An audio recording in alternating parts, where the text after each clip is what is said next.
Jake, what are we getting ready to go do? We're getting ready to go on the 4x4 trails. The 4x4 trails, that's exactly right. And we're going to take the truck out, do a little wheeling. Yep. Am I going to let you drive? Yes. Yes, you Oh, are. I'm not going to let you drive, man. Why not? I don't know what he's thinking.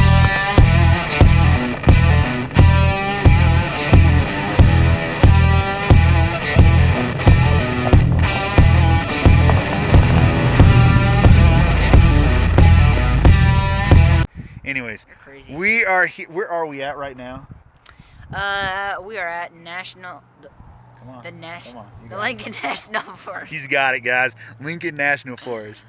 So we're here up on top of, we're actually heading towards Cloudcroft, and so we're in between. And as you can see behind me, let me see, that right there is White Sands National Park, and then we're heading into the Lincoln National Forest, which is insane because when you're here, you go into the ecosystems between where we're at to where we're getting ready to go is so very different.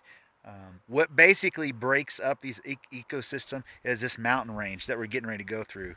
If you look, let me see if I can step up here without falling. This is the mountain range that I'm talking about right here. It's pretty unbelievable. Anyways, if you've never been to Lincoln National Forest or White Sands National Park, it's close to El Magardo, New Mexico, because that's where we're at. All right, stick with us.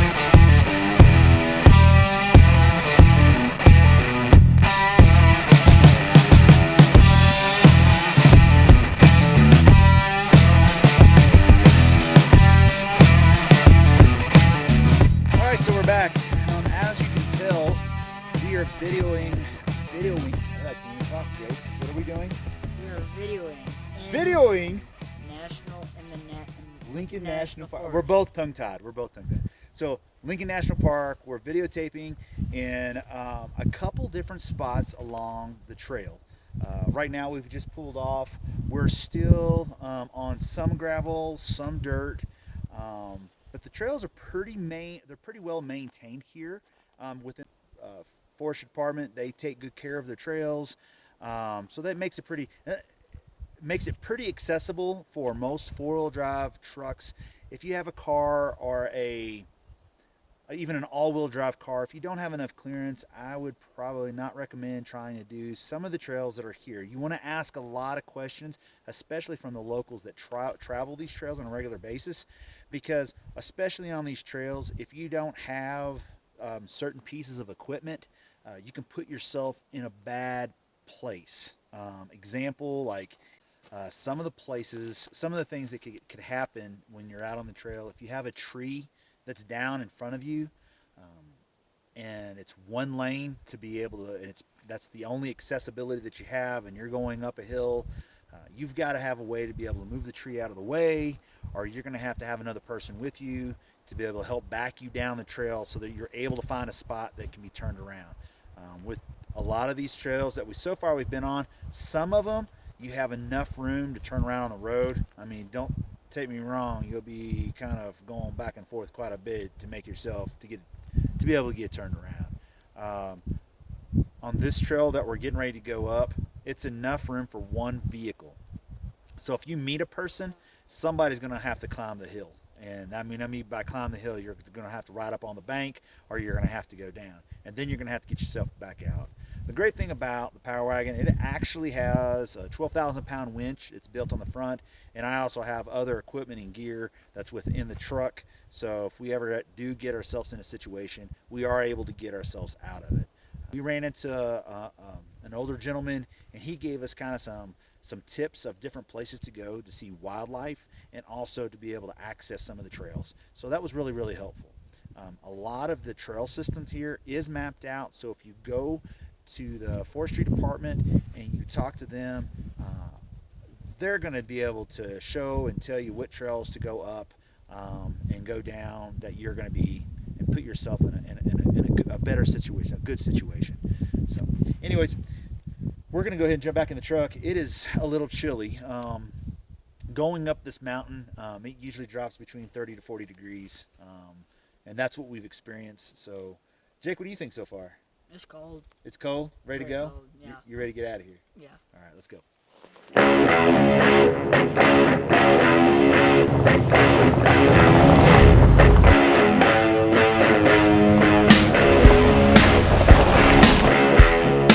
right, so we're a little bit further up on the trail. Here, I'll show you kind of where we're at right now. As you can see, we've started in and have pulled the truck up there, and then we decided just to pull over just to kind of show you. It's really pretty up here. I mean, from the standpoint of the ecosystems, from like down below to where we're at here in El Magardo, or actually Lincoln National Forest, because that's where we're at right now. The ecosystem from like down at the bottom of the mountain when you first get into Lincoln National Park, it's desert. Here, as you can see, I mean, it's trees, big forest, lots of big game. You've got mule deer, you have massive elk that are all over the place. And we're hoping to be able to capture some of that while we're out so that you all are able to see that. But right now, we're going to go ahead and get back on the trail and try to make our way up to top over to the Cloudcroft. There's a sandwich place that I wanted to check out and see if it's open. Next stop, I want to talk to you guys about what we're doing right now, because right now it is quarantine and everybody's supposed to be home. We're stuck here. As you can tell, there's really nobody here. So we've been kind of enjoying all the wildlife, enjoying everything that Lincoln National Forest has to offer. That's what's open. Right now, the parks are all closed, but the hiking trails, these kind of trails, are open so that we can travel and be able to check out. So we're taking advantage of that while we are in quarantine. But we are going to talk to you a little bit more about quarantine life here at our next stop, and we're going to get back in the truck and get going up the mountain. You ready, Jake? Yeah. All right, let's do it. Audio Jungle.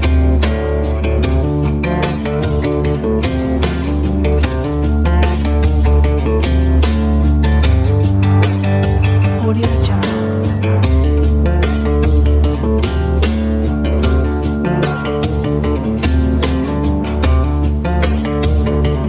Audio Jungle. All right, so Jake and I have stopped again. We're heading up the trail. We're actually gotten into a spot where you're able to start seeing some snow. You can see that little white stuff right over there. So we're starting to get up to like where the snow is, up on the mountain, and so that's where it starts to get a little interesting. But I thought this would be a great place to pull over and to just kind of share with you guys kind of about our quarantine. I know that a lot of people they rushed home. I know that we wanted to go home at first, just because so we could be around. And I think having a home base is great. It's fantastic, especially right now with not knowing if things are going to open back up, where they're going to be. But we decided to just stay put. What kind of brought my wife and I to that decision about staying put was we didn't know if we were going to be jumping to a conclusion and make it all the way back to Indiana to then drive all the way back.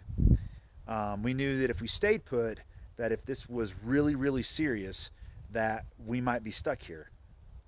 For us, we knew that where we sat in El Magardo, New Mexico, you have 2 military installations.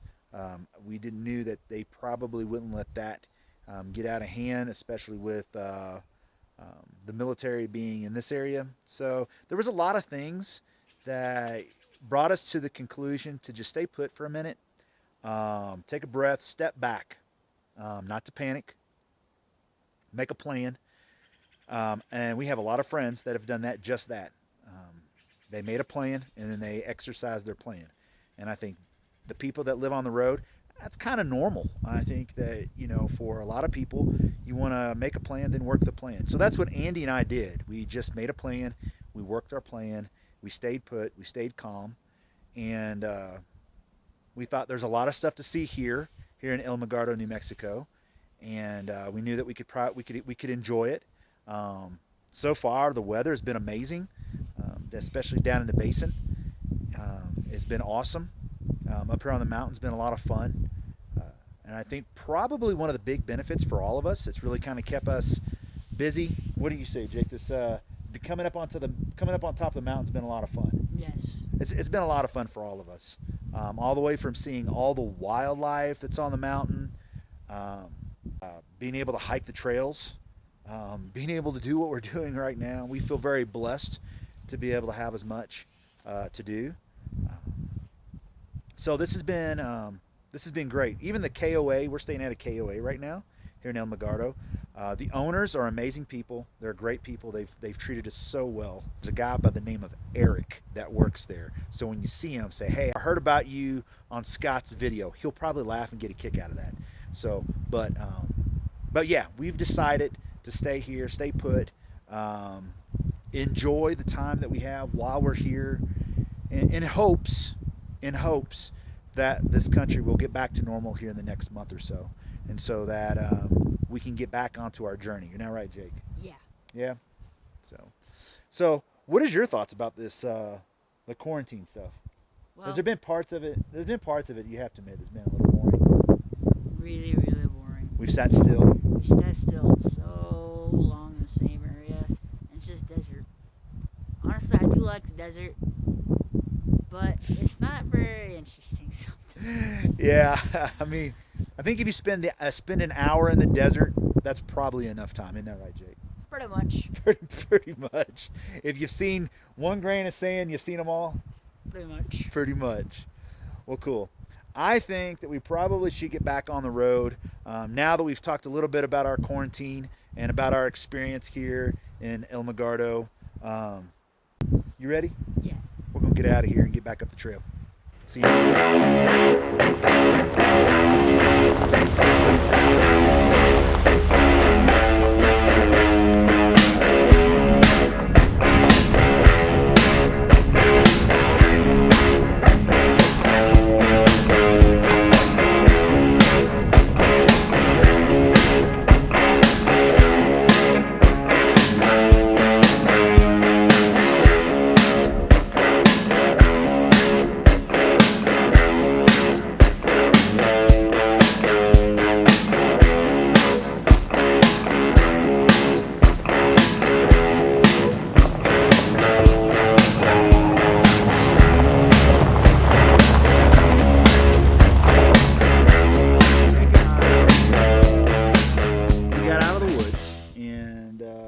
What do you think about the trail so far?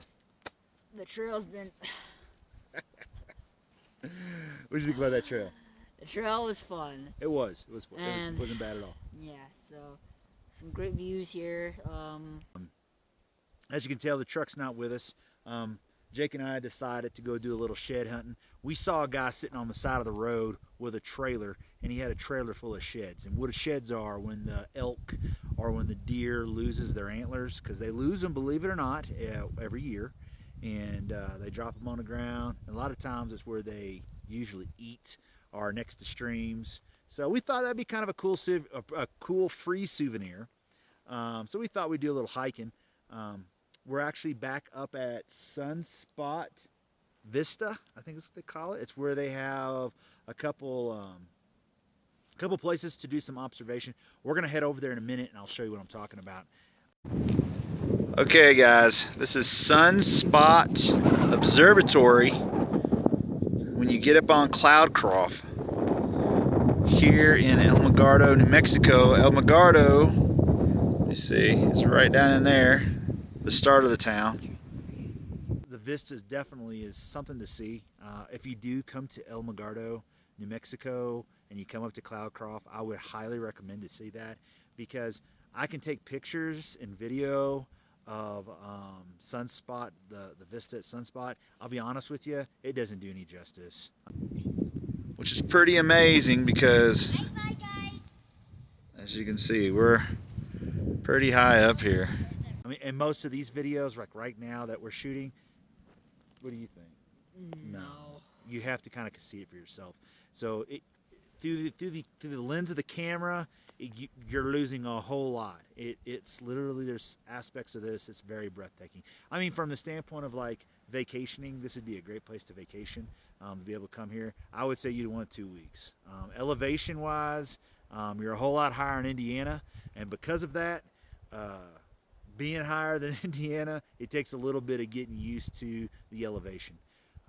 Now that we've been here for a couple weeks, I think we've all kind of acclimated to the elevation. But anyways, to wrap all this up on here on Thrive and Drive, we've shown you guys the trail. I wanted to talk a little bit about our quarantine. I think the next thing that needs to happen is that, guys, I know quarantine right now is tough. I know that there's a lot of us that are sitting in our houses and we're bored out of our minds. Remember, this is for the good. I don't think this is a time right now that we should panic. I think we have all come to realize that. This is definitely not a time to hoard, but I think what this is a time for is calling your friends, encouraging your family, encouraging your friends, calling people you haven't seen for a while and letting them know how much you appreciate them. People that matter the most, taking that time to do that. Spending time with your kids, right? Spending time with your kids. Don't hit them too much. Don't hit your kids too much. Maybe some of you have already kind of crossed that threshold. Hopefully not. You can always make amends. It sounds like we've got a couple more weeks of quarantine. You can always apologize and buy them a bucket of ice cream. That's a bad idea. Don't do that. But from the standpoint of the quarantine, this is a great time to also reflect. Life is way short, and I think for some of us, we have come to see that really quickly. I know for me, and I know for my wife, that's why we're on this journey. And I can't tell you how much we are so appreciative of everybody following us on this journey. I hope that when you're watching Thrive and Drive, you take a moment in time and just, you see what the Johnsons are doing and say, man, they're crazy. But you take that moment and you reflect on your own life. And life is way short. We're not promised tomorrow. We're not. I would like to find out, how can we encourage you? What can we do to encourage you all? Is there anything that we can do for you all while we're on the road? This channel has been a lot about us and about our journey, but I would like to find a way to be able to maybe share our story a different way. Maybe share our story of how we got on the road. If you want to see the inside of our camper, if you want to see the tools that I have and how I got prepared or ready, or maybe you want to see my wife's menu on how she cooks, because she's a really good cook. I mean, look at me, for instance. I'm a great example. She's a really good cook. If you want to know how we plan to get from point A to point B, there's been a lot of questions like that. So don't be afraid to ask. We would love to share our story, more of our story with you. So please subscribe, hit the like button, follow us on Facebook. We would just love to be able to share our story with you and find other ways that we might be able to serve you all. And we want you to follow us because we want you to be able to dream a little. So keep on dreaming, stay safe, stay healthy, spend time with your family, let people know that you appreciate them, and we'll see y'all soon.